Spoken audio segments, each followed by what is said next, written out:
What is up, everybody? I'm your Legendary Commander, and welcome back to 7 Days to Die on the test range. In this video, we're going to look at consistency of damage across all materials.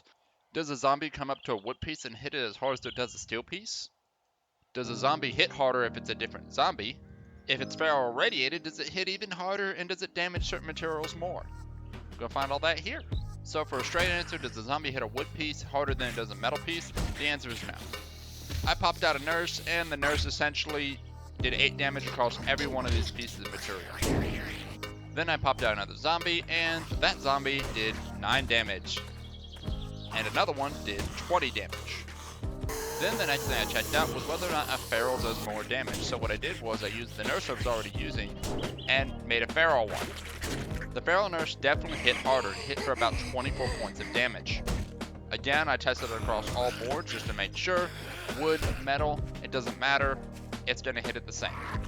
The odd thing was when I got to the radioactive nurse. Now, I wasn't able to get a hold of a radioactive nurse, so I did the next best thing. I went back to the basics and found another one that hits relatively the same, the zombie cheerleader.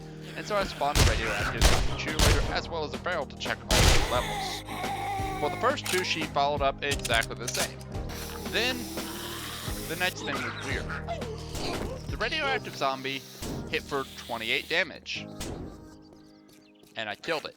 Moved over to a wood one, and it started hitting for a 24. So I killed that one, brought another one back over to the metal one, and it only did 24. I found this odd. I don't know if the game is confused. I know it confused me, because I did the same thing with a biker. I got a biker feral, he did 60 damage, so I figured a radioactive biker should do 60 damage as well, since consistently the other one started doing the same as the feral. However, it did the exact same thing.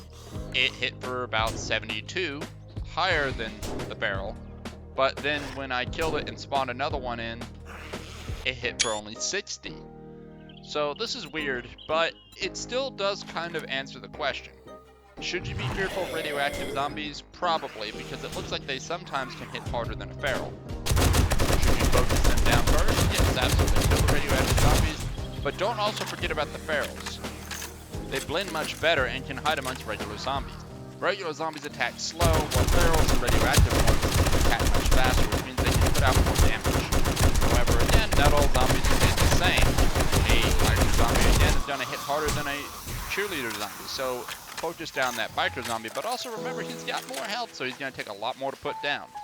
Now, I know zombies don't normally, or most of the time, don't normally break a wall unless they're attacking a swarm. And sometimes it's more important just to fire into the group and take down whatever you can versus trying to pick those shots. However, if there is a group and you want to make sure your walls stand up, other than having stronger walls, target the guys that are actually going to do more damage, such as the biker or anybody else who has a heavy swing. Now, you might also notice I didn't mention legendaries, and the reason why I didn't mention legendaries is because how the heck do you pick them out amongst the others? They look identical to radioactive. So, you see a radioactive zombie? Maybe just kill all the radioactive zombies and all the barrels before you start picking on the little weaknesses. But guys, that is going to be it with this one. I hope you all enjoyed it. If you did, hit that like button. Don't forget to subscribe. Make sure to tell your friends if they like playing 7 Days to Die. Y'all take care.